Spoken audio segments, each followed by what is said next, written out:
What's good, folks? Family, friends, loved ones, enemies, frenemies, fans, peers, people of the world and of the Cover One Network universe to the very first Wednesday edition of Yeah. the Cover One Film Room New Night. I've been plugging this like crazy with the Swap with Disguise coverage, whether on Twitter or on the show. Like I'll mention it like sporadically just to keep getting it into people's brains. But here we are on the very first Wednesday edition of the Cover One Film Room. This will be our home for this show going forward from now, live every Wednesday at 7 p.m. I am, of course, one of your two hosts this evening, Anthony Prohaska, joined by Mr. Eric Turner. Eric, we've got some excitement. One, because we're on a new night, but two, we've got a fun episode planned. It's Combine Week. You know, we just finished up the Senior Bowl earlier in February. Now it's Combine Week. Combine Week then leads into free agency, where further moving and shaking really happens. And a lot of what happens in free agency sets the tone for what teams are going to do come draft time, what holes you're able to. No.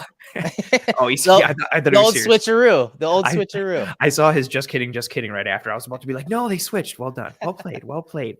But what we see in free agency then sets the tone and tempo for what we see in the draft. Teams are able to fill certain holes or needs in free agency in a variety of ways, which then causes them to reshape their draft boards. And that's sort of the vein that we are in tonight for this episode of the Cover One Film Room, Eric, where we dive into some free agent wish list targets for the Buffalo Bills from a defensive side. Next week, we'll be approaching it from the offensive side. But Eric, this is a fun one just because, you know, now we're really starting to get the ball rolling when it comes to actual offseason evaluation and content. We're not looking back as much towards the 2022 season. We're looking forward in terms of fits, everything that the Bills can do. We're going to look at some targets, the hows and whys, look at some tape, talk about the recent Leslie Frazier news. We got a bit of a jam-packed episode. It's going to be a fun one tonight.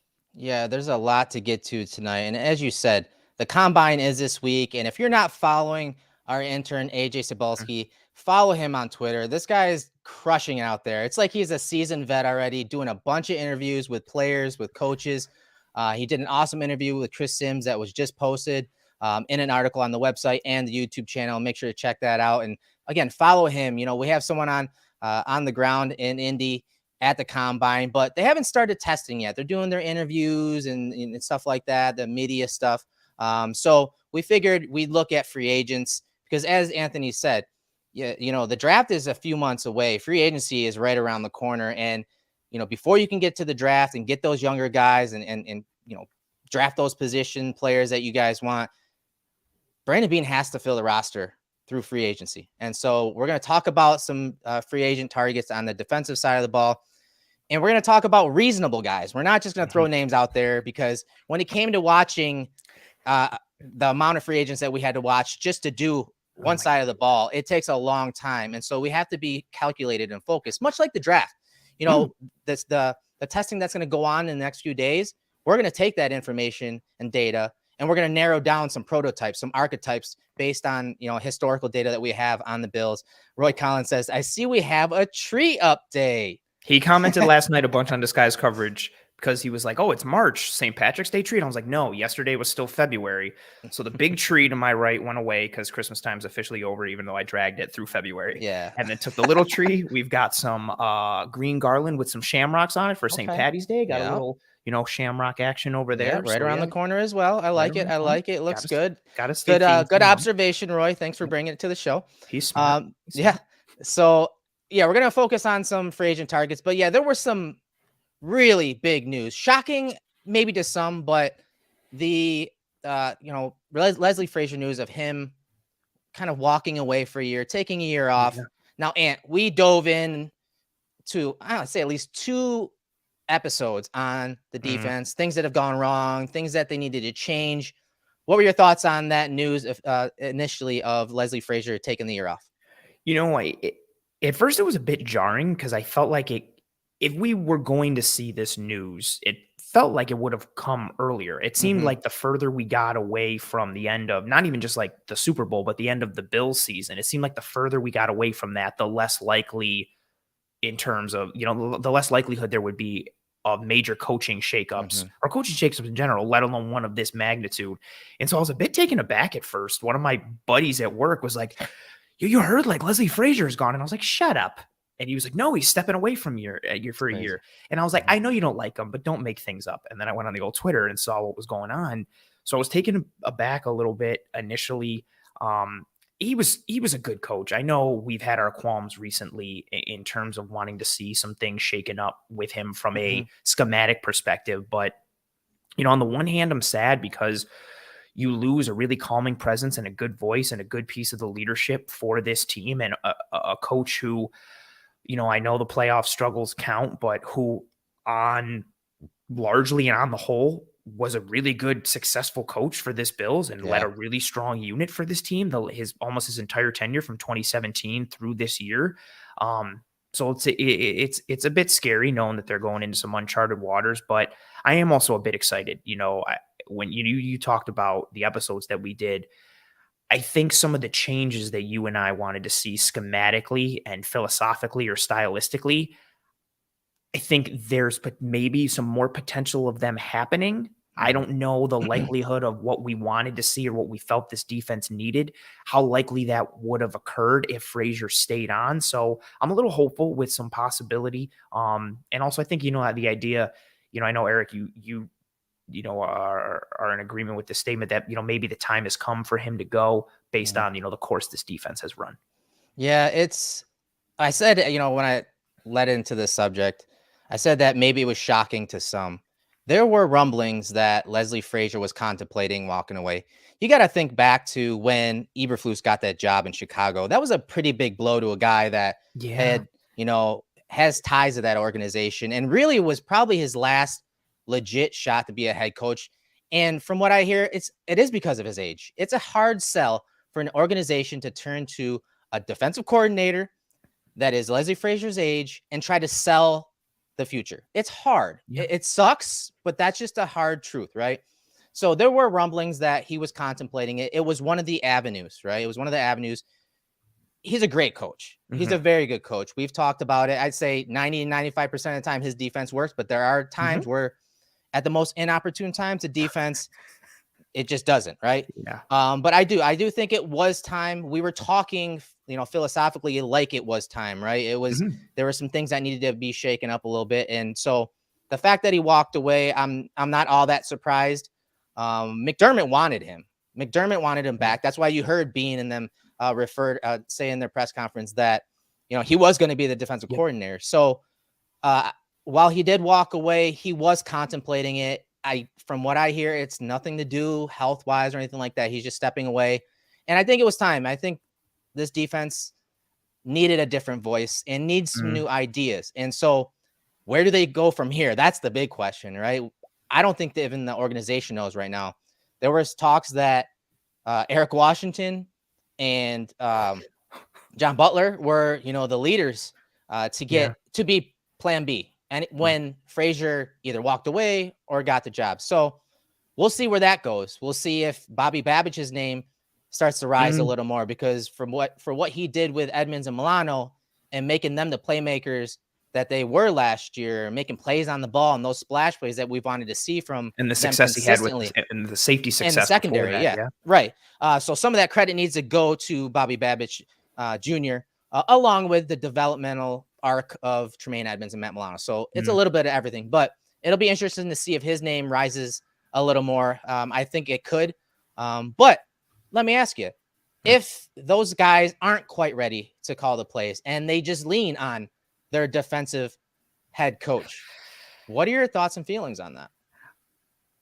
I'm always wary of, and this isn't just a Sean McDermott thing, I'm always wary of coaches who are heavily involved in one side of the ball from a play calling perspective. I feel like it's much harder to manage a game that way as a head coach. If you are calling plays offensively or defensively, it's harder to have your pulse on everything that's happening from a game flow perspective, because being a coordinator is hard. Like, you have to be tied into everything. Like, there's a reason not a lot of guys do that. So that's kind of tied in already. Yes, that is true. So how much more tied in is he going to be? That's what I was going to say. Like, he's already kind of got his foot in the water, so it's not really too much for him to just, I might as well go in.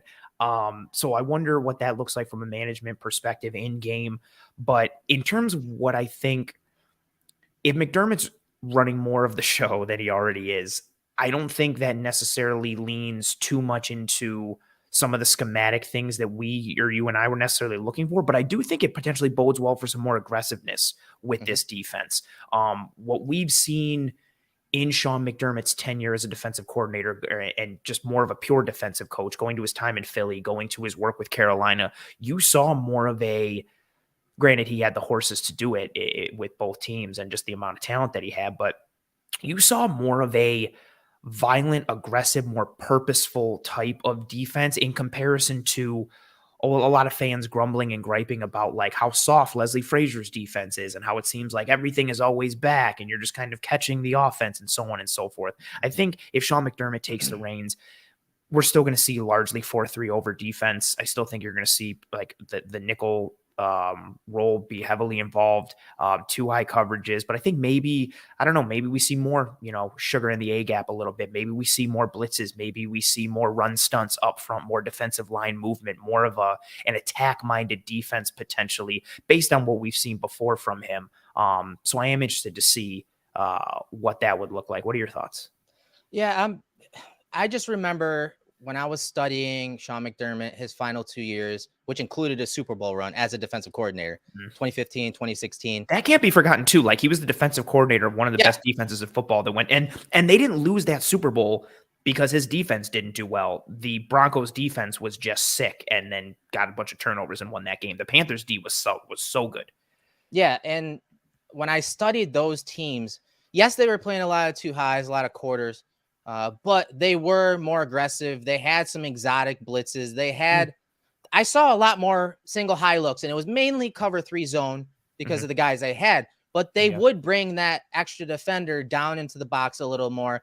Of course, they ran over those last few years. They ran more of a base defense. So 4 down linemen, 3 linebackers, but that's because they had a guy like Shaq Thompson to play that big nickel and leave him on the field a majority of the time. Obviously, with Kuechly and Thomas Davis, with like Kuechly all 3 and Thomas of those Davis. dudes, like it's unreal. So I do think that there could be a change when it comes to that. Maybe a little more aggressive mindset from the corners now that you kind of have those corners. I do think when we've seen over the years, when we've seen Sean McDermott take the play calling away from Leslie Frazier, because it happened a few times over the last few years, he immediately was the opposite of Leslie Frazier. And when everyone says, who's Leslie Frazier and what type of philosophy does he have? He's that bend but don't break. Again, too high looks, like what we've seen and we're used to.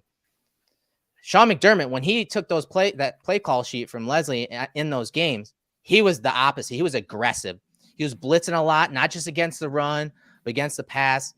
So he was a lot more in your face. And so I said, hey, if that's what they're going to do, if they're going to basically give the play calling to Sean McDermott, I'm okay with that. Now, if we're looking at the guys that I mentioned, Eric Washington, John Butler, Bobby Babich, or Sean McDermott, if we're putting them all in a bucket and asking ourselves internally, who's the best candidate? How can you not say Sean McDermott? Yeah, the former tremendous defensive coordinator who was the coordinator of a unit that went to the Super Bowl, who I'm big into the whole tree aspect of where coaches come from. And he comes from that Jim Johnson tree, which is a fantastic defensive tree, which also speaks to some of his aggressive nature as a coordinator, because Johnson's defenses in Philly were they were a buzzsaw of a unit. Yeah.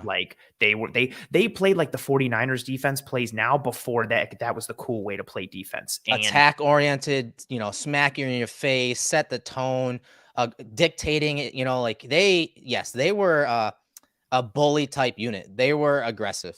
Yeah. And I think that type of defense could potentially pair well with the offense that you have with the Buffalo Bills, where if you start to set more of the tone on defense and take it to teams a little bit more, and Thomas says here, an aggressive defensive play, would be welcome indeed. I think if you start to dictate more on defense and kind of force teams to play a certain way, and they know that they're having to combat Josh Allen and that Bills offense on the other side of the ball, it kind of just plays in your hand a little bit more in terms of what you can do, what corners you can force teams into, how you can force them into certain boxes or buckets. I think it, presents an interesting case for what this team could be. Now, what also goes hand in hand with it is, if some of the players on this defense are changing, Yeah. that maybe that throws a wrench into things a little bit in terms of being able to compare the two and seeing the difference between this Bills defense fully under McDermott versus under Frazier. But exactly your point, like anyone else is pie in the sky. Like, oh, maybe Eric Washington could be great. Maybe Butler could be great. Maybe Bobby Babbage would be great. But at this point, I think having the known quantity of Sean McDermott running the defense and knowing the high floor that he represents in that area, it would be a no-brainer to just kind of be like, all right, dude, here's the clipboard, like run the show. Yeah, and that's a great segue to our next segment and why free agency and the draft for that matter is so important this year and why this, it's what I've been calling a pivot year for this franchise in many ways because of the changes we're going to possibly see on defense what we're going to talk about tonight. Poe is going to hit the market, Edmonds going to hit the market. Yeah. It's that pivot year. It's a changing of the guard in many ways, regardless of whether they decide to bring on an outsider as a DC or again internally promote to that. So no Poe, no Edmonds. Those are guys that they built this entire culture, scheme, regime on. And so if those guys are gone, there's a lot of that identity, again, the culture and what they set from day one and walking in the building is gone. We don't know the injury status of Hyde. Yes, Hyde's probably going to come back. Mm-hmm. Hamlin, we don't know. Again, the safety position, another cornerstone, not just for Sean McDermott, but for this scheme altogether. Yeah. And so it's going to be interesting to see this pivot year with the injury of Von Miller, when he's going to come back. They're going to have to try to keep things afloat from that perspective. So maybe a slight tweak in scheme is almost needed and going to be necessary because they have to make things work with the personnel they have. And some of the guys that we're going to talk about tonight, maybe adding them to augment the pass rush and defense altogether. But I think that's a great segue because again, this is a pivot year. And for these changes to happen, I know Leslie Frazier walking away was a little late in the process and they weren't able to go ahead and look at those coaches. But I think that it was fair to Leslie for what he did in his career. Supposedly he'll come back, but I think it was fair to him. Maybe not so fair to the franchise, but it's respect. That's that respect for Leslie Frazier. So what are your thoughts on, why at this point in time, these free agents that we're going to talk about this week and next week are so important to this regime going forward? It comes back to that pivot word, like depending on, I mean, granted, I think a lot of us said this a couple of years ago when it was Milano and Feliciano and Darrell Williams that were all free agents. It was like, well, the Bills are maybe going to be able to keep one, maybe two, and yada, yada. It doesn't seem like the Bills are going to be able to keep both Jordan Poyer and Tremaine Edmonds. It's going to be tough given what the Bills would look to get them for, but also just as a kudos to them, like they both have earned the opportunity to go to the open market and potentially like get paid significantly well. So that makes things difficult for the Bills given their cap situation. But that pivot year comment is so tremendously important because if you lose Jordan Poyer and Tremaine Edmonds, like you mentioned, these guys are so woven into the fabric of this team, both on the field and off the field, the culture piece, what they do from a leadership perspective. Poyer, I think, is more known in terms of being a vocal leader for this team, but Tremaine Edmonds is one of like the silent vocal leaders of this team, like off the field. Coaches talk about it all the time. Players talk about it all the time. He doesn't broadcast it because of how he operates, but he's a leader as well. And then you take the on the field piece. So much of what this Bills defense has been able to do is because of the interchangeability of Micah Hyde and Jordan Poyer and their skill sets and how they can play in a variety of looks and a variety of coverages in a variety of situations. Part of how the Bills are able to match in the middle of the field and how successful they've been from a DVOA perspective in the middle has been partially due to the safeties, but also because of Tremaine Edmonds and what he's able to do and watching those numbers and those metrics get better every year. Yeah. As Tremaine Edmonds gets better every year, it's no coincidence. There's a significant correlation there. And this was also something we talked about, if the Bills lose Tremaine Edmonds, that Tremaine Edmonds role, it was kind of designed around him. So if he leaves, it's hard to get a like for like and get somebody to do that. You have to almost tweak that role and alter it because what's asked of him is asked of him because he's a unicorn and a pterodactyl out there. And it's like hard to get somebody else to do that. So if you're losing those two guys, and then you're losing Leslie Frazier and Trey White's coming into like year 2 off of that injury, and you may not be having Von Miller for the beginning of the year. And You're trying to see what you have fully now in AJ Epinesa and Carlos Basham. And is Ed Oliver going to be around long term? Are you extending Daquan Jones? What's going on with Tim Settle? Who's your corner two? Who's going to be your other safeties? All these pieces and question marks. There's questions for 2023, but also significant questions for 2024, 2025, and beyond. Yeah. And the Bills have the opportunity to address some of those questions with players on the market who fit what they need, but also allow them to tweak some things, add some wrinkles, but fill some of those holes and reduce some of the variables that exist on this defense from a question mark standpoint in 2023, and maybe more importantly, beyond, given the direction of this team. Yeah, and so we'll pivot to the key defensive needs for the Bills. So as you talked about, there's some big name players on the defensive side, Edmonds, Poe, obviously are top of the list. And so I wanted to quickly list, what traits are we looking for? What traits were we looking for when we were scouring this free agency list at some of these positions? Because we basically picked 3 of our top free agents, are like our wish list. And then we had some honorable mentions that we watch film on that we'll just list, and you guys can go ahead and dive in a little more. And some of the guys that maybe are honorable mentions, maybe we don't have film on them tonight, but we sure as heck have them on our timelines, our Twitter timelines. So go ahead and check those later, search our handles and their names. But I want to start with linebacker real quick, and then I'll shoot defensive end to you because you have a couple defensive ends. But some of the traits that I was looking for, you kind of talked about it. You're not going to find another Tremaine Edmonds with his size, his speed, his length. Like he, as has been referenced before, he's kind of a unicorn, right? And so, but some of the traits that he does have are transferable to other players, and we see them in other players. And so when I was looking at linebackers across the board, obviously they have to be intelligent, they have to be smart, because as we talked about in many shows prior to the snap, getting lined up, a lot of that fell into the hands of the Mike linebacker, Tremaine Edmonds, and whoever is going to take his place if it is someone else. So that's got to be big. Athleticism, I mean, overall, maybe they're not to Tremaine Edmonds' athleticism level, but we've seen, whether it's on film or RAS scores, the Bills love athletic linebackers. So DW says, give me Drew Tranquil. I watched him. That's why I brought it up. I was like, I know you watch. He makes a lot of plays, but he also leads the league in average depth of the tackle. Most of his tackles are like 4 or 5 yards on the field. He's like one of the worst. Which is something Bills fans have destroyed Edmonds for so much. Like, he's always making tackles 10 yards downfield. I'm an Irish fan. I would like Drew Tranquil, but I'm telling you, he makes a lot of tackles well beyond that second level. So I do have some film on him. I don't know if I posted on Twitter, but check my Twitter. So athleticism is a thing. Even the linebackers that they, bring on late in the draft or undrafted, they're usually really good athletes, especially when we're talking RAS scores. Range, you got to have range. The Bills were top 10 in cover 2. The Bills were top 10 in quarters coverage. We talked about those 2 high looks. When you have that many defensive backs getting back and taking away those deep balls, that means you only have 2 or 3 defenders underneath. So that Mike linebacker is critical to covering a lot of ground. And so you got to have that range. And you got to also think about it.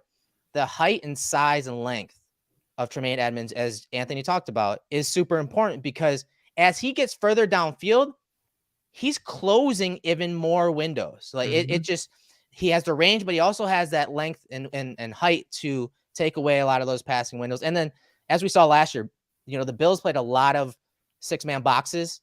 And so Tremaine Edmonds' tackling was probably the most crucial trait that he had with the Bills in 6-man boxes as often as they were. Yeah, that's a very fair point. We talked about so much with how the Bills like to use those 2 high structures combined with being a nickel defense. Those linebackers are always like in the conflict spot. Like, they have to fit the run. They have to drop deep into coverage. They have to cover horizontally. They're matching against different guys. Or if you're in the case of Tremaine Edmonds, like literally on back-to-back plays, you have to fit the run. And then on the next play, you have to carry a slot receiver, 25 yards downfield and match him and go stride for stride. Like, it's a really hard ask. Part of why I look for linebacker, if Tremaine Edmonds goes, I look more towards free agency instead of the draft for linebacker, because so much is asked of the Bills linebackers. Granted, if Edmonds goes, you have to tweak some of that responsibility and some of the operation for that spot. But it's tough to, ask that of a rookie coming in 2023, even if you're super high on Simpson or, Sanders. I know some of those guys, a lot of those, like a lot of those linebackers, but Yeah. it's a big ask. So that's why, looking to free agency potentially helps give you some more stability, guys with experience.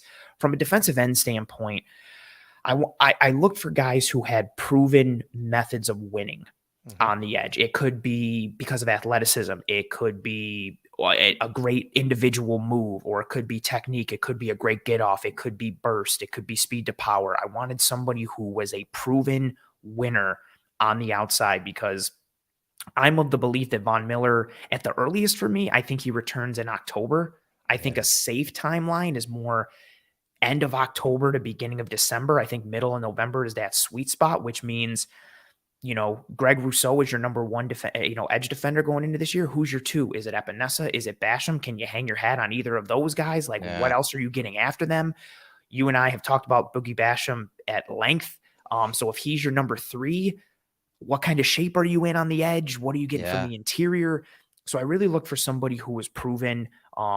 It just had a pass rush plan and had consistent ways of winning in a variety of ways. That's what I look for, or at least something to hang their hat on. Second piece, I look for some athleticism. I wanted a little bit of bend. You and I have talked about the archetypes that the Bills usually go for at the edge position, and I think they need to get away from it to a degree. I think they need more athleticism. I think they need more bend, some more flexibility, some more fluidity from those spots, instead of more just compress the pocket kind of guys.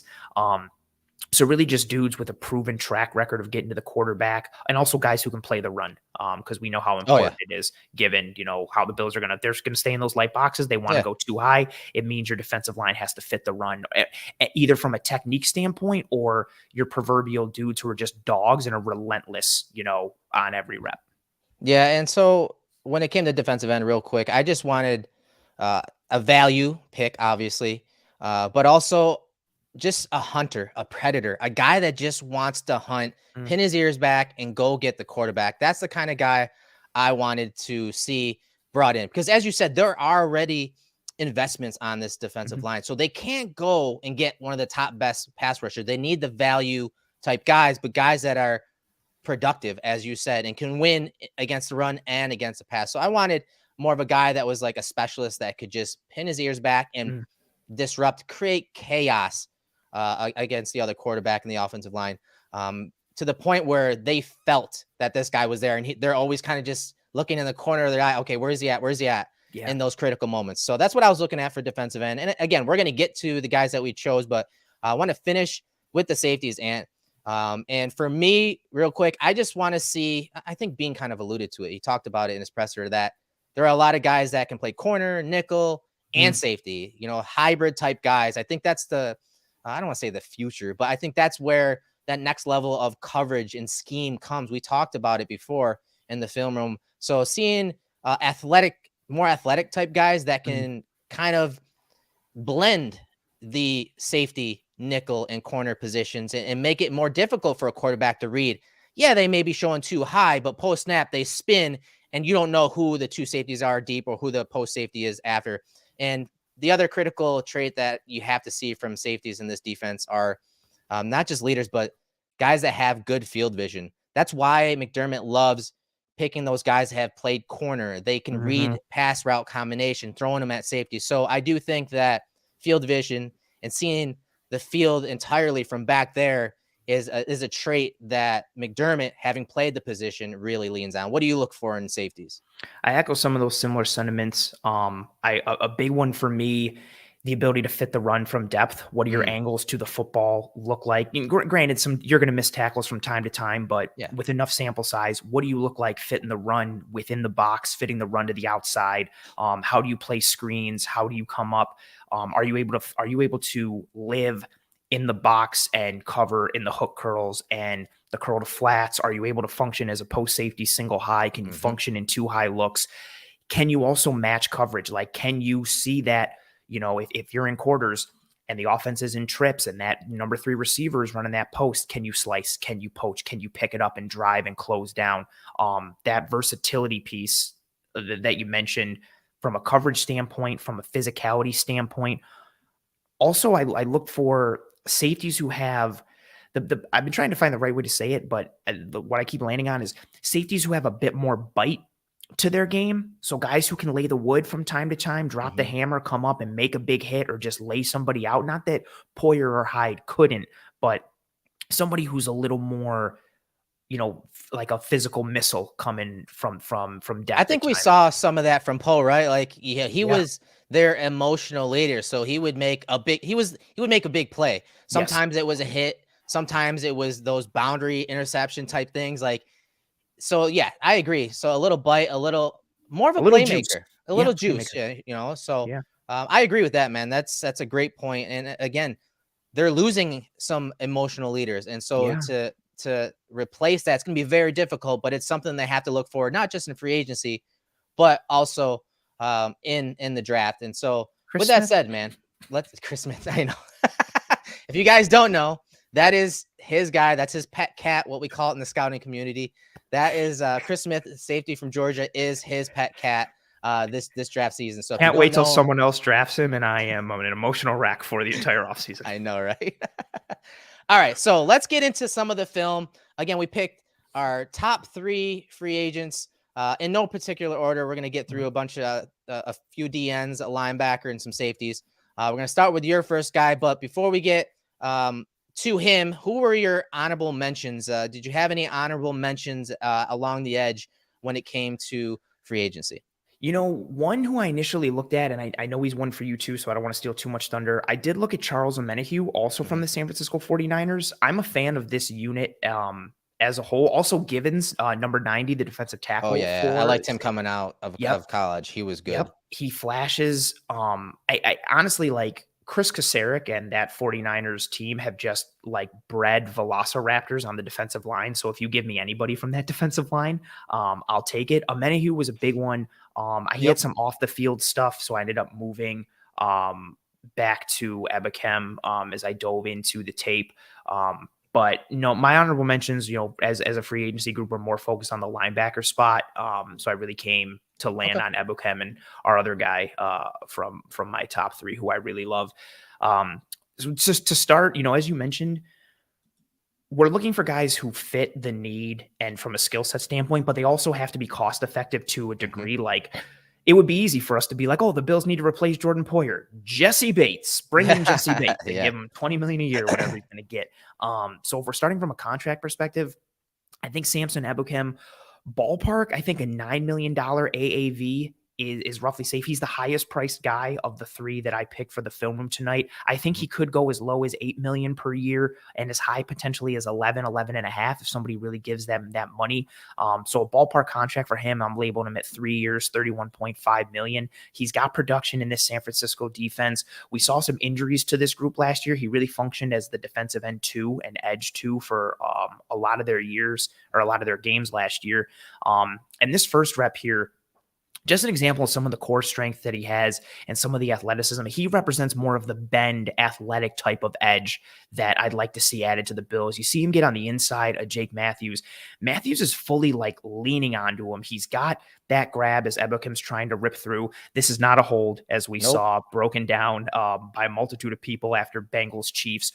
But what I like from him, this isn't the sexiest rep, but he's able to get Mariota off the spot just because of his core strength, his athleticism to get inside Matthews, and then watch it as Matthews starts to lean on him. Like, Matthews is driving, but Ebukam is pretty he's able to hold that line and force Mariota off the spot. That type of core strength, that type of bend. You see the ankle flexion. Ankle flexion is nice. Yeah. Yep. It's a nice piece. Like, this is the type of rep where it doesn't like show up as like, well, you didn't get the sack and you didn't get the hand on Mariota, but he altered the pocket because of specific skill set pieces and traits that he has that are unique to him. And it's something that, that's not present in Boogie Basham or really AJ Epinesa, even Groot to a degree, which isn't a negative, but adding somebody with a bit of a different repertoire or skill set or some God-given ability like what Ebukam shows here in this little flash is one thing that attracted me to him. Yeah, I like that. He got across the face of the tackle, and then he seals that leverage right there with the rip. And as you said, kind of works the spot of the quarterback, and then that forces the incompletion. Really nice play there by him. Here's another one with him out wide and then like a 7 tech here. against the Falcons as well. Yep. Part of what I lean to, so in this game against the Falcons, we know Atlanta, heavy running team. I wanted to see what he looked like playing the run. Not just from a pure pass rush standpoint and perspective. So you're always going to get these read option type of looks and full house backfields and a variety of pieces from Atlanta. What's nice on this one, he actually got burned on this earlier. He came screaming down on a keep. Mariota kept it, and Mariota busted out a big run out the back door because Ebukam came screaming down. But what you get on this time, I love how he comes down the line. You can watch him ID the mesh point and see where the ball is going to go to. So he gets inside, slants inside. He's watching it. Watch how fluid he is to avoid a Menahue coming into the backfield. He reads what's going on, quickly just slides behind it, and then makes the tackle on Mariota. So it's a nice play in a vacuum from the athleticism, the quickness, reading the mesh point and diagnosing what's going on and processing. But what's also nice is, again, he's somebody who the more I watched him, when he made a mistake early on in games, he course corrected for it later. So this was the opposite of what he did earlier. I liked seeing him address that and fix it going forward and then make a play here. Yeah, I like that, processing drive to drive, but processing within the play too, as you said, avoiding traffic. And this is a lot to process for the defense. As you said, there's kind of like a midline read option here, but you got, this guy releasing out, this guy's creating a new gap over here, which is why you're seeing this guy spill it, Menahue spill it, and Mario will keep it and get outside. So Warner is responsible for the quarterback, but you also got this defender there. So it's a lot to process for this defense, and for him to stay in the play on this, it looks like a little run stunt to this side, but then scrape down the line of scrimmage and make that tackle. That was pretty stuff. And as you said, top-notch processing and learning from earlier in the game. So that was a really good rep. Is that the only 2 reps that we have here? Or did I skip? If we go to, that's the only 2 in that game. The other Ebukam clip is against Denver that I uploaded separately in that Cincinnati piece. I see it. There you go. Bang. There we go. So yeah, I wanted to highlight those pieces. Those weren't like the sexiest pass rushing pieces. Well, I guess they didn't save. Go to 15 minutes and 51 seconds. If you want to go from there. I don't know why it didn't save when I shared. So these clips for Denver are more going to highlight his pass rushing ability. So you have him lined up here on the right edge, highlighted. Both of these clips, they're very similar in terms of like time range. The next one is a minute off from this play. He started to get juice from the edge in a pass rush perspective in this game. So you see him force the throw, get a little pressure on Russell Wilson on this one, but watch the bend as he gets into Garrett Bowles, who's a left tackle. He's almost perpendicular to the ground. You see that ankle flexion again. You see Bowles leaning on him. Look at the bend. Look at the flexibility. Like, this takes lower body strength. It takes core strength. It takes ankle flexion. It takes hip fluidity. You can't be stiff. His ability to get around the edge, and it's not the most technical, but it's just athleticism. It's bend, like how he's almost flat to the edge and is able to still get through Bowles and force Russell Wilson to throw this ball early, still reaches out, almost gets a hand on him. Again, just some of that juice, that natural athleticism, that skill set piece that the Bills don't currently have in their rotation. I like that one. The next clip is, you said, a minute ahead? 16:58. All right, let's go there. This one is more of a technical rep. So a lot of what we've seen has been the athleticism, the bend, seeing more of the burst and kind of that, relentless mentality from him. This one is more technical. You see him use some more of a pass rush move and a plan. He set Bowles up with this throughout the game, and you're going to see the nice timing. You get a little cross chop, rips through. He also draws a hold on this play, just in case anyone is wondering. But there's that lean again. I love the timing of that chop right as Bowles brings that outside hand. So he reaches with the inside to stabilize, goes to control with the left. Ebukam chops it right down and then smoothly transitions it right into that rip, attacks that shoulder, gets through, and forces it wasn't holding on the first play we showed against Jake Matthews in the Falcons game, but this time Ebukam works through that shoulder of Bowles so much that he turns the rip into an opportunity for Bowles to have to bring him down. This flag gets thrown, Denver gets called for a holding. So this one, again, some athleticism, some bend, but he's also pairing it with some technicality with the setup of this move and then the execution. Yeah, I like this because, as you said, it's a nice pass rush combination. But that chop down right there, Bowles actually does a good job of withstanding it. Yeah. And so his arm is still kind of his outside left arm there is kind of restricting him still. And so transitioning to the rip is money. Like, that is a great counter because that is the only way you're going to get through that. And you see him rip to the sky. And as you said, look at him run the arc there. That's beautiful. Like, and that flexibility running the arc and hoop there is really nice. Yep. And he doesn't give up. Like, when you get hands on him or you start to drive him, he just goes harder. Like, you're not gonna get an easy rep against him. Even when you have him beat, he's still gonna make you work and try to find a way to win. Like, he could have easily given up and just turned and looked for the flag, but he drove harder to make the referees throw that flag. And so you saw little glimpses, tenacity against the run, the ability to process, athleticism, bend, but then also some technicality as well. And I think the more he sees reps and gets injected into a lineup where he would be useful, I think he could potentially continue to grow as well. Yeah, I like him. And I liked him when he was with LA, right? He was with LA for a few years. Correct. Again, we want guys from those type of systems. We want guys that are hunters. Like, you can tell he's just drooling. He just wants to go get the quarterback. Guys like Dante Fowler, who is my guy that we're going to take a look at, coming from that defense of the Cowboys, like, those guys live for rushing the quarterback. And, they put these guys at different positions along the defensive line. So you're going to see Fowler in a few of these clips bump inside. And my honorable mention, you said it, Anthony, it was Omenahu from the Niners. He's a guy that I talked to a lot leading into the draft when he was coming out. Got to learn his game, got to meet him at the Senior Bowl. Big guy in very much the same way, can bump inside in rush downs and actually in pass rush situations. So, but I want to focus on Fowler now because when I watch his film, man, I'm like, holy cow, this guy has juice, right? And also I got to thinking, I'm like, man, this guy, he's been in the league for forever, it seems, right? He's only 28 years old. And I think he played on a $3 million contract with the Cowboys last year, but he's more of a pass rush specialist. As I said, I wanted a guy that can pin his ears back, go get the quarterback, but he was used all over the defensive line. His athleticism, you're going to see, it just pops when you hit play on the film. He's got that attack mentality, a very good change of direction overall. But the thing that really stuck out to me when I started digging into some of the stats is how quickly he creates pressure. So listen to this. The average time to pressure for Dante Fowler last year was 2.32 seconds. That was 7th among all interior defensive linemen and edge players. So 2.32 seconds was his average time to pressure.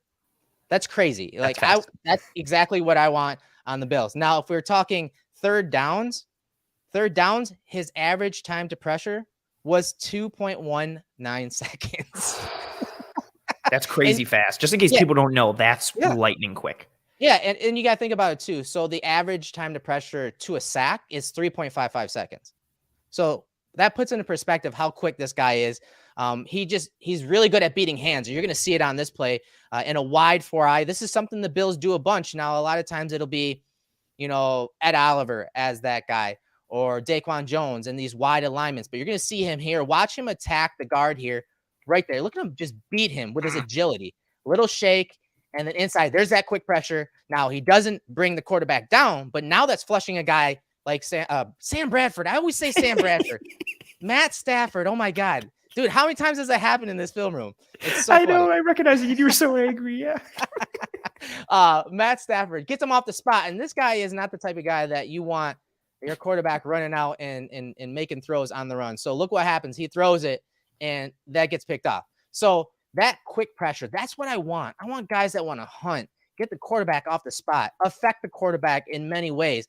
And Fowler can do that from the edge position and from the interior defensive line position. Watch this athleticism. Again, 4-eye technique against the Bengals offensive line. So watch this spin move right here. Look at him seal that with Ice his pick. Yeah, there's the ice pick, and then just boom, give me the ball. Just taps it out of there. Like, watch it in real time. Look how quick this happens and the change of direction from him. Boom. He does a great job of spotting where the quarterback's going to step into the pocket, set up, or even hitch up. And you see that on this play. Again, beating the offensive lineman there with a nice inside spin move. What's nice about Fowler as well, like, in a good way, he's been around the block a bit. Like, he's an experienced rusher. He knows about angles to the quarterback and how to affect the pocket and how to build plans and put things together. This one would just be the rep you showed before, and this one are both just like welcomed additions to the Bills defensive line. Like, being able to take an edge and put him into these scenarios on third down, that harkens back to that specialist kind of role you mentioned earlier in terms of what you were looking at. Like, you've got somebody who's like a mercenary on third downs. And if you can take somebody and line him up over a guard like this, and it's that much of a mismatch, and he knows how to create those mismatches. And then more importantly, he has the skill set to be able to execute these mismatches. It's just the type of juice and athleticism and quick winning ability the Bills don't currently have, but they could definitely use. Yeah, and we're talking about athleticism and adding it to the defensive line, the edge rush position. I mean, look at the athleticism again on that play. I mean, another spin move. But watch how he just comes up off the ground. There's the ice pick, and then he spins and flattens to the quarterback. Yeah, that quarterback's under duress. The defensive line of the Cowboys, they have talent, and they have that attack mentality. And, yes, having guys like Tank Lawrence and Micah Parsons are going to get guys like Fowler one-on-one, but you cannot deny the athleticism that he has. Anthony, like, it just pops. Like, that is just ridiculous. There aren't many guys on the Bills defensive line that can make moves like this. No, that's a huge point. And, also to that, Fowler also had, guys on that line. Here's an example, though. You can create one-on-one scenarios based on alignment. Like, if you're lining him up on the interior, you want to create an opportunity against a guard, or if you want to play in this wide alignment, you have a higher probability of setting the offensive tackle up in a one-on-one scenario. And again, like you said, it's the juice. Like, look at, he goes off the ground, and that poor right tackle, 76. Like, look at the position that he's in. I feel so bad for him. Like, but it's because of the violence that Fowler executes that spin with, combined with the fluidity. It's quick, it's smooth, it's precise. And again, it goes to that, some athleticism, some bend, some technicality, some moves. These are all things that the Bills don't currently have. They don't have guys who have that proven track record, aside from Von Miller. Greg Rousseau is getting there to a degree from the edge position, but you need somebody who's a proven winner, and Fowler, again, showing that he's got a multitude of ways to win, but also that he can be a mismatch because of some of the traits he had. Just a burst off the line of scrimmage. Look how it stresses that tackle. It turns his hips immediately after one kick slide.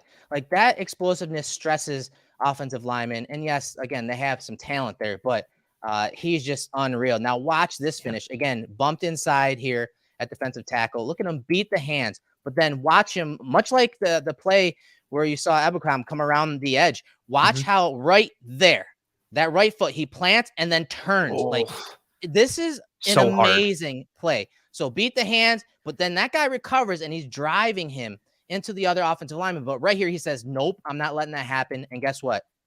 You're coming down with me, Kirk Cousins. Like, that is an amazing display of athleticism from Fowler. And again, it's just something I want for the Bills as they're, especially on those third downs. Like, the Bills need a closer to supplement the pass rush when Von Miller's out. This guy can help in so many different ways, not just outside, but inside.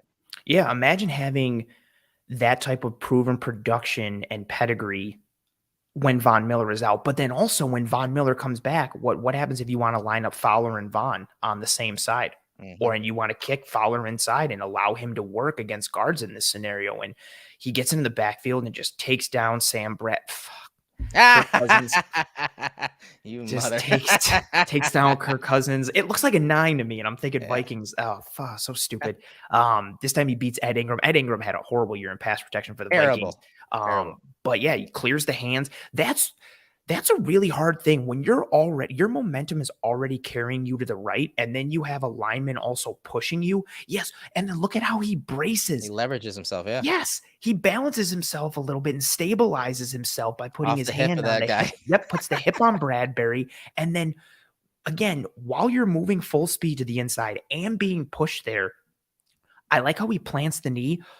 He's getting pushed down by Ingram as you highlighted, but look at like his upper body. Like he is contorting his body in order to change his momentum and kind of redirect that inertia that he's feeling in order to fully plant on that leg and bounce back inside. That's the type of athleticism.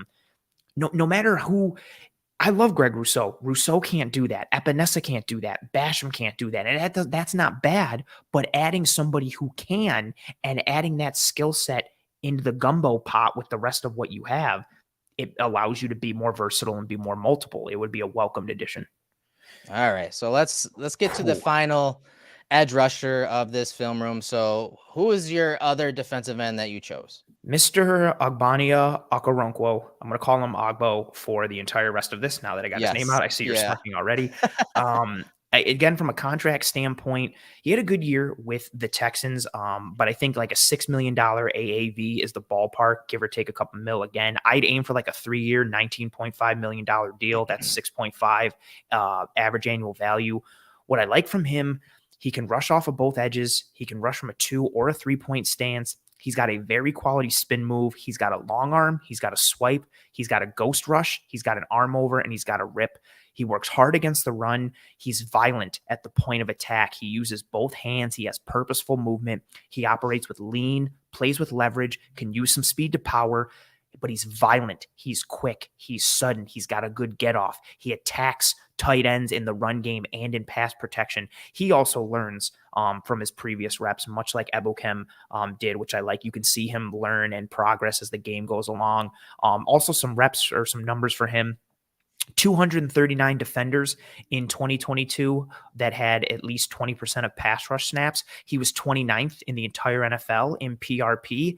And then also per next gen stats, he had the third highest pressure rate at 16.4% amongst all defenders with 200 plus rushes. So a quietly sneaky year on a team that played actually really hard, and people don't realize it because of their record for the Houston Texans. So this first rep here for Ogbo is just him owning a tight end in the run game. You're going to see him establish his hands. You're going to see the violence. You're going to see him shed. Look, he puts his head right into the I'm sorry. This one makes me giggle every time.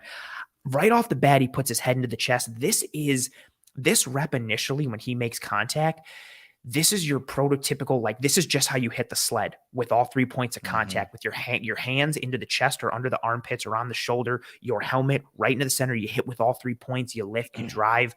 He gets low, jacks up the tight end, but as he jacks up the tight end, he gets his eyes into the backfield. And then once he sees where Pollard is going and he sees him declare his path, he just chucks the tight end to the ground like he owes him rent money and then just makes the tackle. And this isn't that type of play isn't a rarity. Like that happens with regularity for him because of how he operates. These two are tremendous together. So this play and the next one are back-to-back plays for Ogbo. You see him come off the edge, gets a little stutter and a hesitation. He sees where Prescott is. Prescott's set. I love that you highlighted the feet. He sees where Prescott is, darts inside, beats the right tackle, stays flat, and bears right down on Prescott, forces the fumble, and creates a turnover opportunity. He beats his man so quickly because of that athleticism, the decisiveness, that quick get off.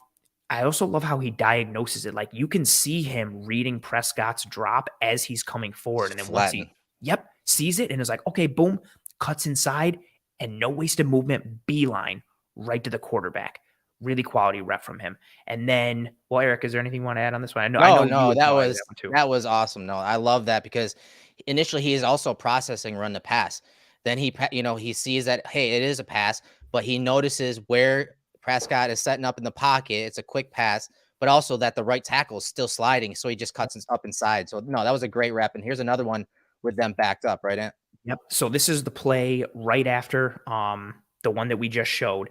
And what I like about this one, so this is putting moves together and plan together. What did we just see on the previous play? We saw him beat this right tackle inside. So now he comes off the wide alignment. You get a little bit of a stutter step and a hesitation. And what does he do?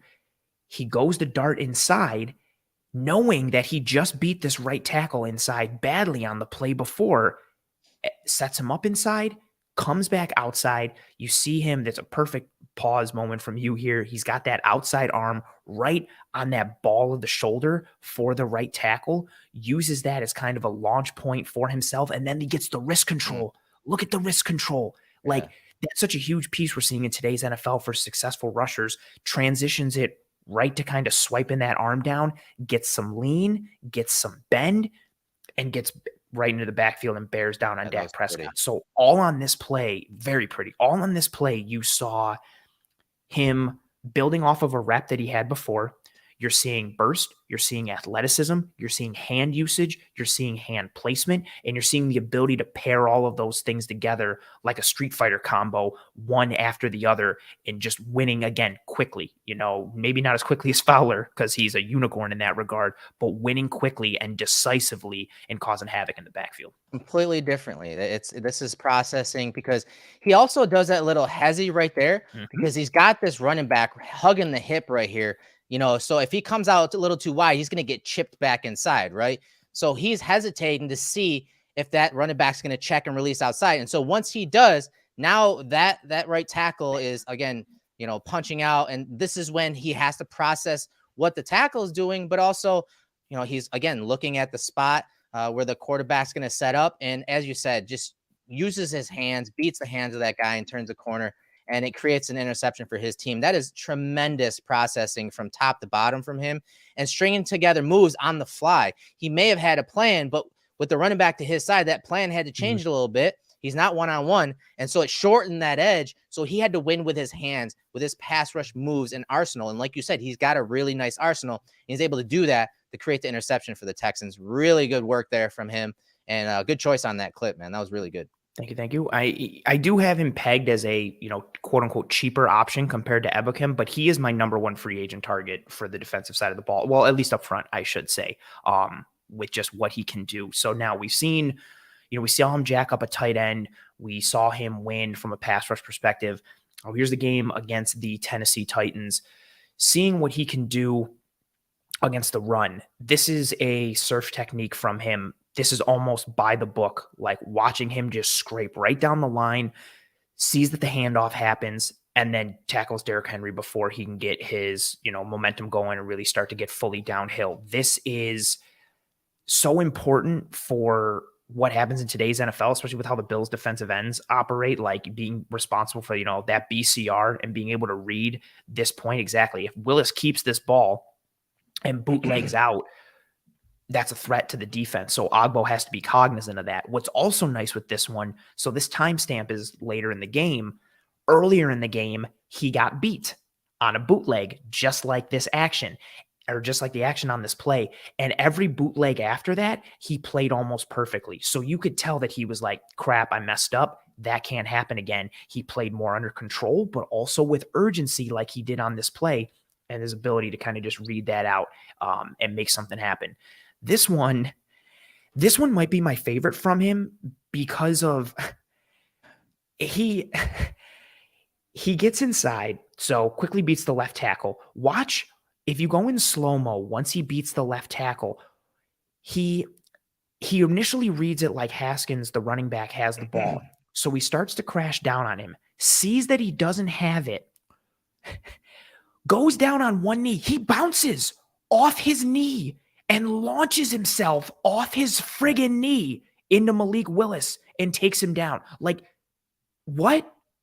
Like, I thought it was like a glitch in the Matrix type play. I was like, maybe no, it was off his foot. So he wins quickly and decisively. Quick little jab step, bang, gets inside, clears the hands inside.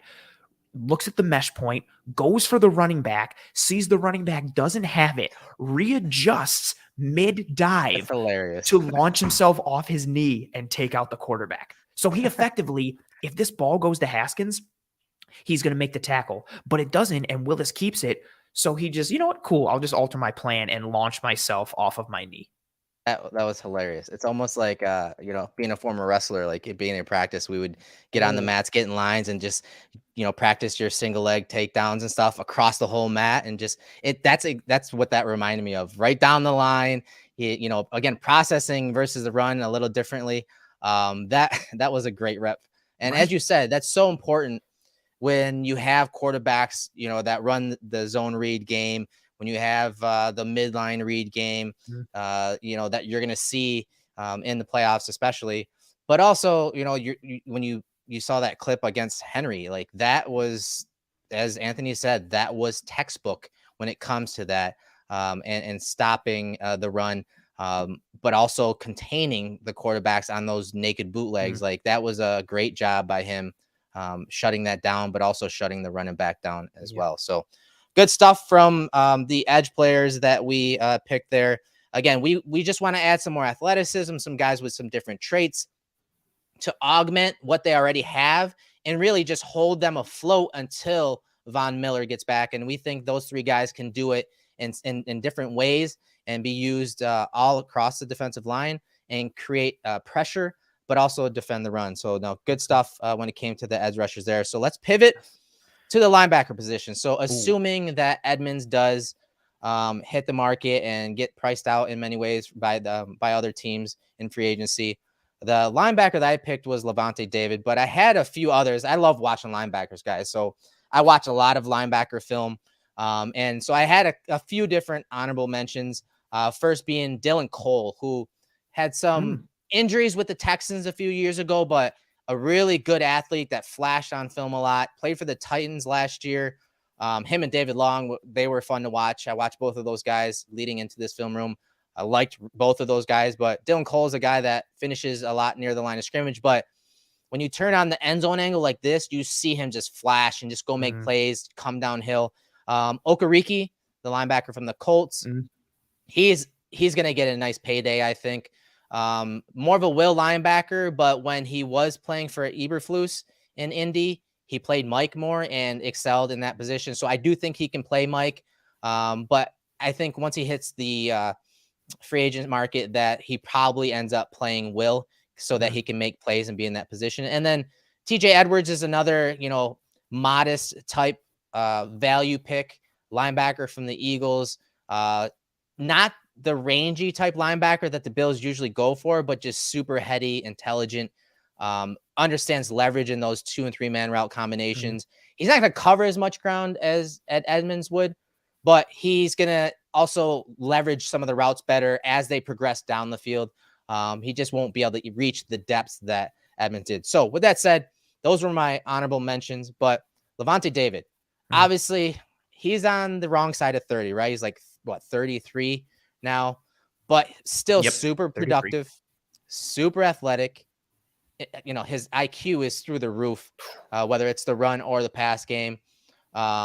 He does a great job of sensing those cutbacks on runs, where he doesn't get caught in that wash on those, Mhm. wide zone runs. He senses the cutback almost to the point where, like, man, he's thinking like a running back. That's how good he is at sensing those cutbacks.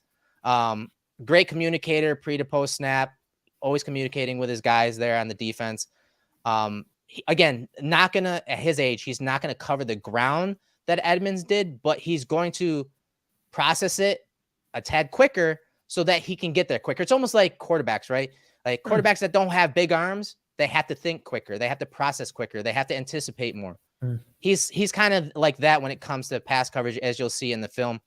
And he baits quarterbacks to throw underneath, and he just can, trigger and come downhill and make the tackle. But he doesn't have the top speed that he did when he was coming out of Nebraska. That's Mhm. obvious given his age and the film.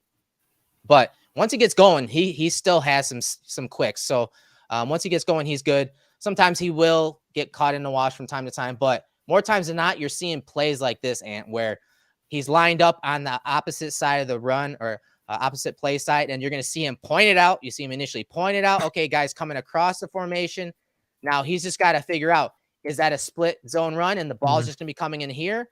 But you'll see it's a counter type run where the running back goes away from him. So watch him leverage and get down the line of scrimmage to make the tackle right at the line of scrimmage. Like, that is tremendous processing and understanding of, okay, I need to stay home. I need to stay home. It's not coming at me. It's going away. Trigger and go get him. And he even beat some of his teammates to the ball when he was away from the ball. So really good read and diagnosis there from Lavonte David.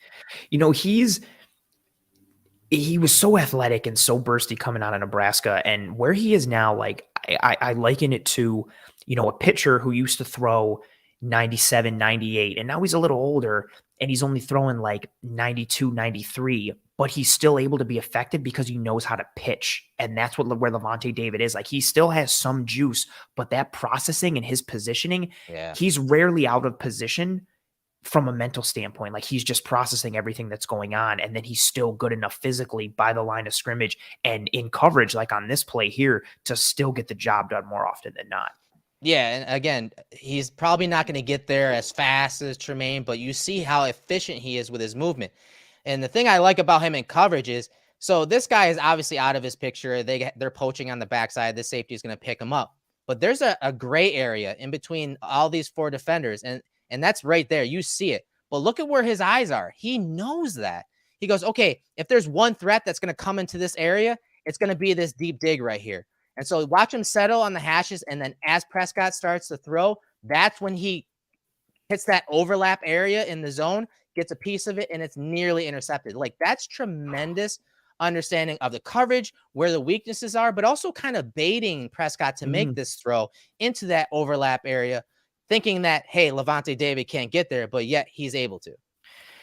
He doesn't have the physical speed or the foot speed of Tremaine Edmunds, but he's able to play so fast because of how smart and heady he is and how well he can process, as you highlighted on this play. Like, this is a veteran savvy move from having countless reps and knowing ball and knowing route distributions and knowing your role and relationship and just kind of playing the odds and being like, okay, like, if one is doing this, the running back's doing this, two has to be doing this, bang. And then you make that move. And then I love how you mentioned the efficiency, right? Like, there's very little wasted movement. The shortest distance between 2 points is a straight line. He basically takes a straight line to get underneath this outside route and then make a play. It's just efficient movement to the ball. Similar to, you know, Micah Hyde has this tremendous range, but it's not because he runs a 4.3 40. It's because his track and path to the ball is so on point that he doesn't waste any steps or waste any movement. Yeah, no doubt about it, man. He had 5 pass breakups last year. So you're going to see a couple of those here. So here's an end zone angle against the Ravens. Watch him just pounce on this ball. So again, a little high-low. Normally it's like a drive concept where both of these guys are running in routes, but you're going to see the tight end at the top of the screen. You see him hook it up. But look at him plant that right foot. David plants that right foot, and then as the throw comes, boom, he fires on it. He's able to get a piece of it. So again, he doesn't have the top end burst or acceleration, but man, he's still got that trigger finger there. And you see him, and he was like right there. He could have broken all the way on it, but he waits for, he almost, again, kind of baits Lamar to fully throw that. And then he's right there at the catch point with Andrews. He knows he can get there. He's playing this like a safety or like a corner, just being like, come on, like, he's open. Take the throw. Don't you want it? That's your boy. That's Mark Andrews. Don't you want to make that throw? Like, make that throw. And then he drives on it. Lamar just has, enough of a cannon that when he puts this in there, David just can't get fully on it, but he still gets the pass breakup. Like, I love how he reads Lamar's movement, and he reads his eyes and what's happening on this play while also feeling out the route and maintaining his responsibility in the zone. Like, again, he's still athletic enough to get the job done, but he's so heady. He's smart. He can process. It allows him to play fast, and not just playing fast, but he's able to process accurately. It's quickly and accurate. Like, yeah. He doesn't, like, Lamar tries moving him there. He's looking to his left. He's looking to the left to that underneath route. And then last second, that's why he kind of throws it off platform here. But it's a really good read from David. And he doesn't jump it. Like, he could have immediately jumped it, but you see him kind of pull back a little bit, waits till Lamar is fully engaged to make that throw, and then it pounces on it again. And this one is just ridiculous. So watch this bottom of the screen. Again, they're trying to use some eye candy. Again, in breaking route, that's Alvin Kamara. He's got to jump it, right? He's got to jump it. He does, and then he realizes, no, that is just a decoy. They're trying to slip this running back out. I'm breaking on that. I'm bringing him down. on third down, shutting that play down. Look at this from the end zone angle, and here he is right here. Again, trying to draw him in. Hey, here's eye candy. Here's Alvin Kamara. But Mark Ingram's going to be in the backfield. He's not going to be doing anything but blocking. They try to slip him out, and they want him to chase him. They want him to chase Kamara across there. And then, no, he doesn't fall for it. He ends the play like tremendous keying diagnosis skills from Lavonte David. But he still has the speed to close that play down from sideline to sideline. That's the huge piece. This is the physical and the mental connected on one play. He's moving with that drag from Kamara, but he sees the flash of Ingram and knows, okay, I know where my help is on the other side and where Kamara's route is going. That's fine. I can pass him off. Let me get my eyes back onto Ingram. And it's not just, again, it's not just that he processes it, but he's unable to get there, right? He's not able to take the right angle, or he's not fast enough. No, he closes it down. Like, this is him processing, clicking, and closing, and making a play. Like, how many times do we see, this is similar to like the old, like the tight end leak concepts, and there's a guy like wide open because like everybody just got fooled. Like, there's nobody there on that play but Lavonte David. He reads it, clicks, close, boom, done. Yeah, and Greg was saying that David's contract is going to probably be similar to Bobby Wagner last year, that 1 year in the $9 to $10 million range. Exactly. So a decent Band-Aid, for that year. Maybe they bring a guy in that's pretty raw and they can ease him into it. He'd be a good target, I think, if that's the route they were to go. Also helps, we're showing the on-field piece here. Lavonte David is someone who is a good culture guy and fills some of that leadership void if you lose a Tremaine Edmonds and a Jordan Poyer. This is a guy who knows how to assimilate himself into a winning team, but also be the leader that everybody can kind of look to from an off-the-field vocal standpoint, but also from an on-the-field standpoint. So it would be a boost from a culture standpoint, but also from an on-the-field perspective as well. All right, so let's move on to the safeties that we picked. We each picked one safety each. So let's start with your guy. Again, coming from a very talented defense in the Cowboys. Yeah, Donovan Wilson is the safety who I picked. 6 foot, 204 pounds. Another guy who I think falls into the Ogbonnia Okoronkwo. Oh, I can't believe I said it right again. Just rolls off your tongue. It's beautiful. I can't say Kirk Cousins. I call him Sam Bradford, but I can say Ogbonnia Okoronkwo. I think he falls into that $6 million average annual value ballpark. Again, give or take a couple mil.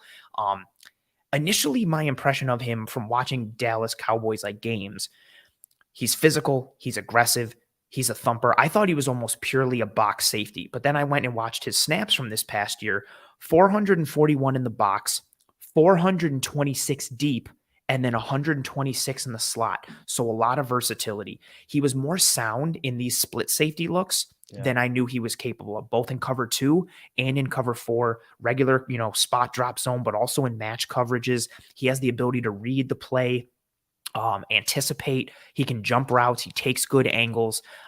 He's got the ability to make adjustments on the fly by reading the play out. And then he's part of that safety grouping that I like, that he adds bite. Whether he's making a tackle in pass coverage or he's coming up to fit the run, he's aggressive, he's violent, he makes plays at the line of scrimmage. Like, he comes up with, the proverbial bad intentions.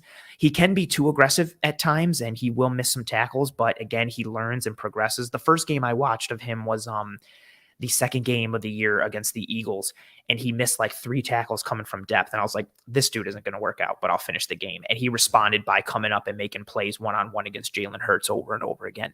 I liked him, man. I was surprised. Much like you, I think he is an amazing box safety, first of all. So if the Bills were to go to some of those, again, cover 3, cover 1 type looks, and they're bringing him into the box, he's going to be that guy he sifts through traffic to find the ball with the best of them, the best in the league. It's like, okay, there's daylight, there's ball, game, that plays over. Like, he ends it. I think he has some natural rush ability as well.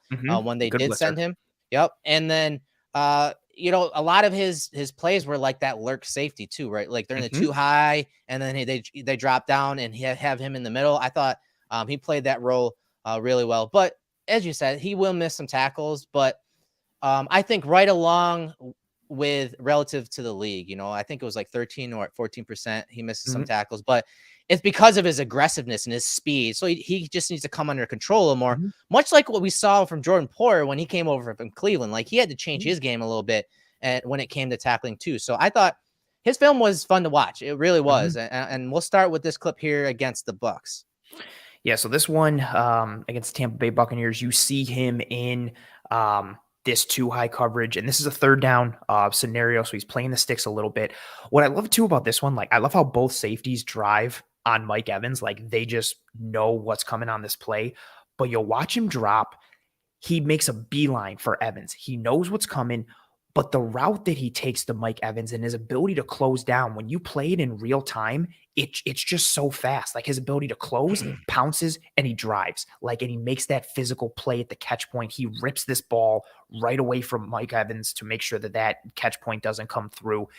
So it's understanding the situation. It's knowing his rolling coverage, then having the ability to read the play, drive on it, but then having the physicality at the catch point. Like Mike Evans is a big dude. He's one of like the biggest power forward type X wide receivers in the NFL. And Donovan Wilson has that physicality to pop him at the catch point and jar the ball loose and force a stop early in this game on third down. I like that rake out, man. That rake out is money at the catch point. And again, a lot of the guys on this Cowboys defense just play with that swagger, with that I'm better than you mentality, and we're in your face all the time. You know, just that's the type of guys, you know, the Bills need to add to their defense. So here's another one. This one from more of a single high safety look, right? Yep. So single high, he's in the box on this one. This one is another one to Mike Evans. But watch the physicality that he attacks Mike Evans with. He puts him down immediately. And we're looking from this sideline angle, like just the physicality, and he puts him down, which is hard to do. Again, Mike Evans is huge. He has he's got like 4 inches on Donovan Wilson and roughly like 15 pounds on him as well. Wilson puts him down right away, reads Tom Brady, gets the flats, puts him down.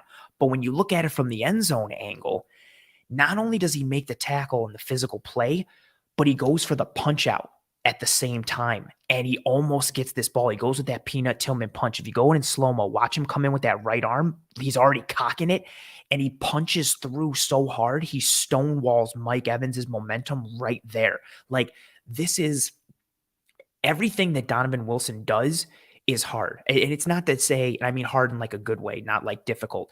He very rarely has a tackle where it's like, oh, really good technical, and, you know, he wraps up. Not that he can't, but he's just physical. Everything is a pop. Everything has bite. It has juice. It has that intensity, you know, whether it's because of him or because of that swagger from the Cowboys defense, like you mentioned, just seeing how physical he is at all times. It's a nice piece to see. Yeah, that was, you know, 2 clips like that. You're right. You know, he's got that attack mentality again, you know, getting turnovers, creating turnovers, but again, setting that tone. That's exactly what you want to see from that safety position. Is what Poe brought to the Bills defense. Yes. And here's another one. I do remember this one. This was another nice rep too. Yeah. Good night. Ooh. Dude, just so before we even get to the hit, which is nice in and of itself, oh my God, I'm falling apart. I like how Wilson doesn't fall for the eye candy. He doesn't bite on anything that's happening underneath. He stays in his defensive half. He stays with his responsibility. You see that initial, you know, smoke screen action from Godwin. But, you know, Van Der Esch picks up 88. Look at Wilson staying over the top. Like, he's in good position to make a play on this ball. I love how he's driving towards Cameron Brate or floating towards him, but his eyes are firmly locked onto Tom Brady. He's spacing that route distribution, sees where Brady's leaning, knows where his man is, and he's in a position where if Brady throws this, he can jump in and pick it off. But what happens? Brady sees the coverage is good. He decides to dump it down, and look at him come forward and just lay the wood on Chris Godwin. Oh, wow. Bang. Yeah, that's setting the tone there. I love that. Yes. And that's that piece, right? Like, this is still early on in this game. I believe it's the same quarter as well. This is also the playoff game against Tampa Bay. Like, he's bringing it early on and letting you know, like, I'm going to make you work all night. Whoever touches the ball is getting hit. I don't care who it is. I don't care where they are. Like, it's the playoffs. I'm making a statement. You're going to have to earn every blade of grass. Yes. And that's what I think if you're losing someone like Jordan Poyer, who has the ability to do that, combined with the leadership, adding someone with this kind of tenacity and this kind of bite, Not to mention what he can do as an overall player, I think is encouraging. This one, run fit against the San Francisco 49ers. Anybody who watches the 49ers, I think everybody knows at this point, it's hard to tackle Deebo Samuel one-on-one in any scenario. Like, he can run through guys, he can run around him, he can juke. Here's Donovan Wilson coming from depth. He reads the play, he fits the alley. Look at him get low, drive the shoulder, bring his hips, and he stands Deebo right up with a nice physical form tackle. Like, that's a hard thing to do against one of the best offensive players in the league. Yeah, that's awesome. You know, this is that 1/11th mentality, right? You see the alley develop, and guess who's got to fill it? Your safety from depth. And again, you're going against one of the best guys in the league, one of the top guys in the league with the ball in his hand. And he's not easy to tackle, as you said, and he sticks him right in the alley there. That's exactly what you need from your safeties, whether you're in a single high or two high look. And this was a really nice run fit from depth by Wilson, again, against one of the more talented players with the ball in his hand. Yep. And it's something that you need to do in this Bills defense, right? You got to fit the run from too high, and to be able to do it on that play against a quality opponent, tremendous play from him. This one is a coverage one. And this is when I really started to get excited for Donovan Wilson, seeing more coverage plays from him. Again, I didn't expect him to be this good in coverage away from the ball as he was. So you're going to see this play develop, quarters coverage from the Cowboys. He turns, so he sees the route distribution develop on the bottom. He sees where Jennings is going, and he knows, okay, he's covered by my man. He's breaking outside. Let me look towards the quarterback. You see him look towards Brock Purdy and then plant, and out of his peripherals, he sees that in-breaking route. He drives, and this is what makes this play so good for me. So he drives on Deebo. Deebo is the one who's at about the 35-yard line where Wilson is right next to right now. He's initially driving on Deebo, but then as he drives on Deebo, he's reading Brock Purdy, and he continues his drive, crosses Deebo, and then makes a play on the ball on the pass to Brandon Ayuk, effectively covering two players in one play. And also, Micah Parsons absolutely owns McGlinchey on this play, chucks him like a rag doll, and gets a piece of the ball, which causes it to go off course. If this ball goes on course, I think this is an interception for Donovan Wilson. The reason he drops back and slips is because the ball gets deflected and turns into a knuckleball.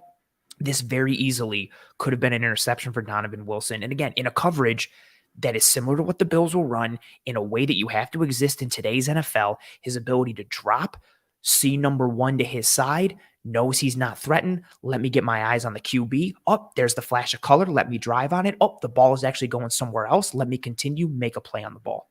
This play is ridiculous. This play is ridiculous. Because again, you said he's in quarters. He's reading 2-1. So he's watching Kittle at the line of scrimmage. He blocks. So he's not getting vertical. So that means his eyes go to 1. He goes to 1. That's why he opens. Goes to 1. But he's still actually keeping eyes and tabs down low on Kittle and the quarterback. And so once he realizes that, you know, Jennings broke out, as you said, his eyes immediately changed to the middle of the field. Because again, you can see the middle of the field in this quarters look, as I said, that's why linebackers and nickel defenders are so important in these quarters coverage looks, because the middle of the field, there's a lot of space there. And so now they're attacking with 2 in-breaking routes. And as you said, man, the fact that he broke on Deebo is one level of great. It's one level, but he sees beyond that. Yeah. He sees beyond Deebo. He breaks on that, and he sees beyond it. He says, no, they're not going to go to Deebo. They're actually going backside to Ayuk. Like, that is ridiculous. And again, he almost beat the guy, the safety, that is actually responsible for that quarter of the field. He beat him there and made a play on the ball more quicker than his teammate did. So this is a tremendous play from the safety there. A lot of processing going on. And as you said, a coverage that does translate to the Bills. Yeah, I thought he would be more of an enforcer. You know, you and I talked about if Edmonds goes, maybe the Bills start to play more single high. And I thought, like, oh, you know what's great? Like, you take a physical enforcer around the box, you pair him with Micah Hyde, boom. And then as I watched more of the tape, I was like, no, like, he's not just a box enforcer. Like, he can play in split looks. There's also reps of him being the single high post safety. I was really pleasantly surprised with his tape overall, and extremely encouraged for what he could bring to a team like the Bills. Yeah. So the guy I picked next from safety, the safety position, was Ryan Neal, kind of like a utility do-it-all type player from Seattle. But My honorable mentions would be MJ Stewart from the Texans. He was in and out of the lineup for them, but obviously has a relationship with Joe Dana, the new secondary coach for the Bills. MJ Stewart, really good tackler. I actually liked him as a nickel defender coming out of North Carolina a few years ago. They transitioned to him to safety, and he's been standing out a lot when you watch the film. And much like Wilson, MJ Stewart was a guy that anytime he comes in for a tackle, he's always trying to punch the ball out. Like you see it all the time, whether it's within a pile or gang tackling or just out in the open field. He's trying to make a play for his defense. But again, one of those former corners that has transitioned to safety who just needs more opportunities. And I think a value type pickup, he was my honorable mention. So let's get to Ryan Neal, because he's a guy that was very, very crucial to the Seahawks defense last year. 61 solo tackles, 28 stops, 1 interception, 6 pass breakups. A guy that can, again, play deep in the post, play those 2 high looks, but he can be used at the second level. So say they let Edmonds walk and they go for more of like a guy that doesn't have the range, whether it's because of age, like Lavonte David, or a guy like TJ Edwards, who doesn't have the full on range that a guy, athletic linebacker, would in Tremaine Edmonds or Matt Milano. Maybe they kind of bring in a guy like Neal and make him the dime backer and make him that second level defender in passing situations. Because that's what the Seahawks did with Neal. And he's able to, kind of make tackles from depth like you're going to see here, but offer that flexibility when it comes to things like that. So also, when they go to man coverage, again, if they do decide to lean into man coverage a little more, you're going to see that he can match up with tight ends, like the good ones, the best ones in the league, and running backs, as you'll see in some of these clips. He can match up on the backside of those formations and help shut those guys down and make plays on the ball, not just, force a quarterback to go somewhere else with it. So a guy that's just always around the ball. And anytime you watch a Seahawks defense, this guy stood out. Here he is from depth against the Panthers. Look at him come down into the box post snap and wrap that guy up as that push crack comes from the wide receiver, but cuts that guy's legs out from under him. That, when I first started scouting Jordan Poyer, when the Bills picked him up, one of the first plays I saw from Cleveland was a play just like this, where he came from that too high look and then they screamed into the box, sacrificed his body to make a tackle on the running back just like this. And I was like, okay, I see why Sean McDermott and this staff like him. I got the same vibes from Ryan Neal on a play like this. That's awesome to hear. Like, that's, I think, music to any Bills fans' ears. I love watching. I'm just watching Foreman's hips, the running back for Carolina. As soon as Neal gets down, like, you just watch Foreman's hips explode to the left because Neal drives through him. Like, there's such a difference between coming down and making a tackle versus coming down and laying a hit. And Neal hits him, but he also wraps him up. Like, this is a sound tackle, but also like an impactful one. This goes into that hand in hand of what I like as well, like adding that bite. Like, he's coming down and making a sound play, but it's also physical. It's also technical. Like, you're letting the dude know, like, hey, as soon as you cross that line of scrimmage, you're done. Yeah, and here's another one. And again, look at the tight end he's up against, Kittle. Now watch his play and watch the recovery, because like it's not perfect. He does get beat a little bit, but watch the change of direction to match Kittle. I mean, that's a hell of a route. First of all, it's a hell of a route stem from Kittle, a really good tight end, obviously. But watch the recovery. So he gets back into the hip pocket of him, and then as the ball's coming in at the catch point, watch him play the man, and then rake it out at the end. Punch through the hands. Punch through the hands. Again, the recovery. Yes, again, you're going to get beat. That's what happens when you play in the secondary. Your recovery and your poise at the catch point is where you can make up for that loss early in a play.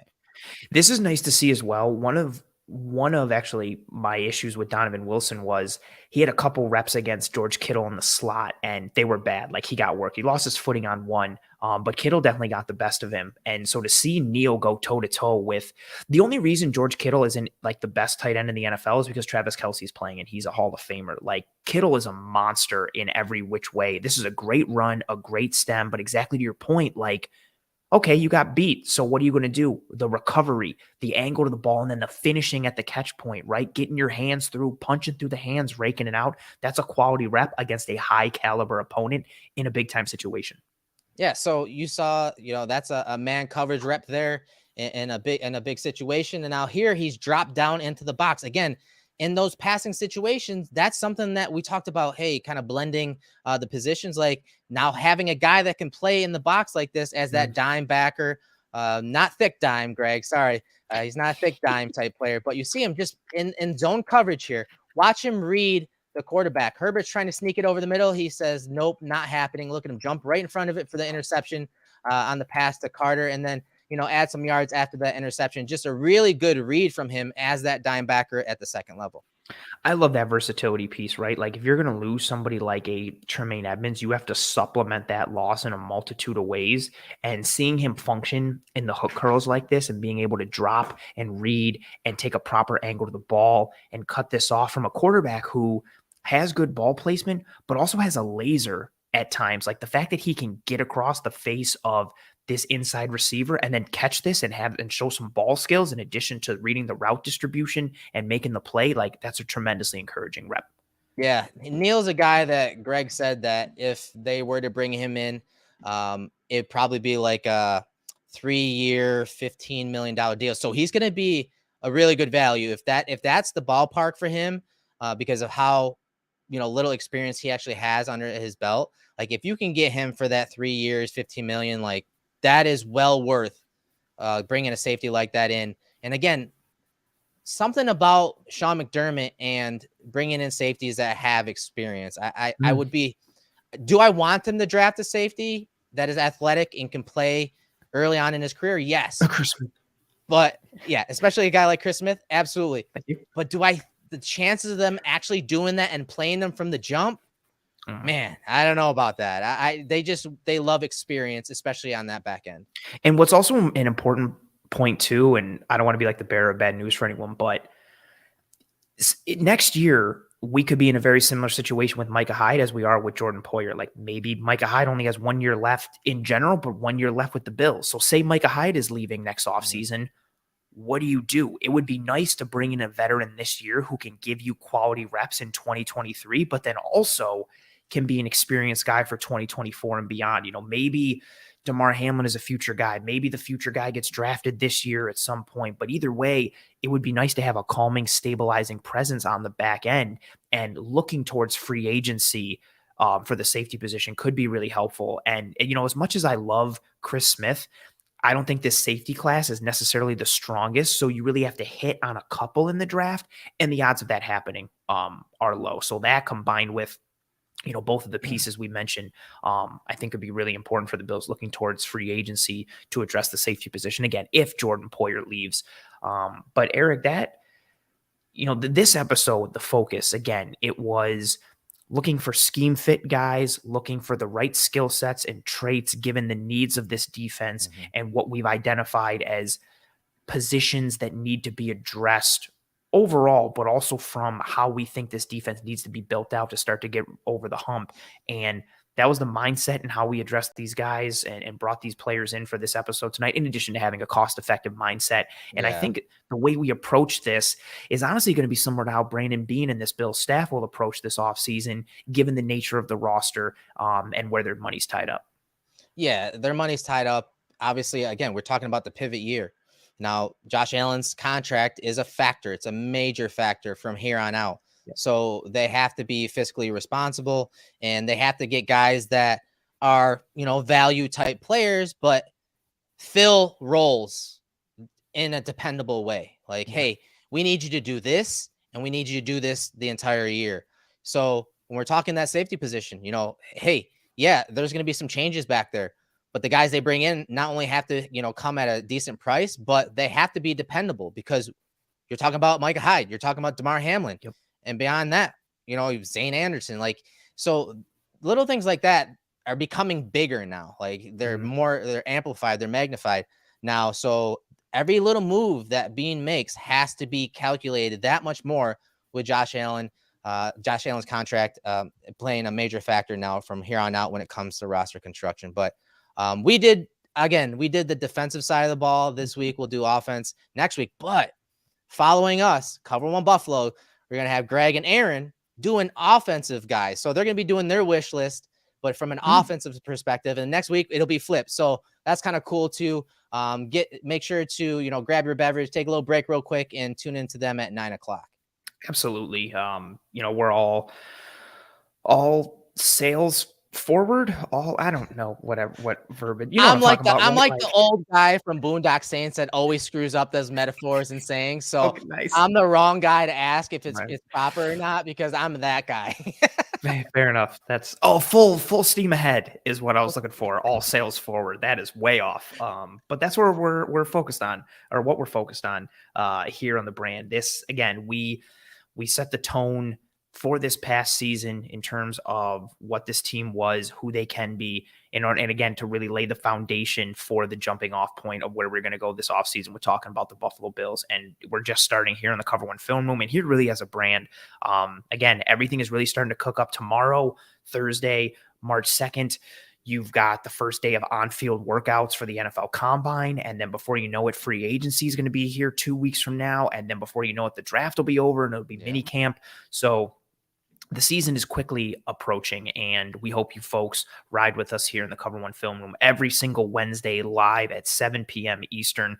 We love seeing all the engagement and the live viewers joining us here, especially on, again, this is the first time this show has been live at 7. So maybe there were still some people who thought they were still tuning into disguised coverage, but either way, we appreciate you folks. Thank you very much for riding with us live here on this episode. Thank you for all the kind words in the chat, the engagement with one another, the engagement with us, the questions for us, your thoughts and concerns, everything.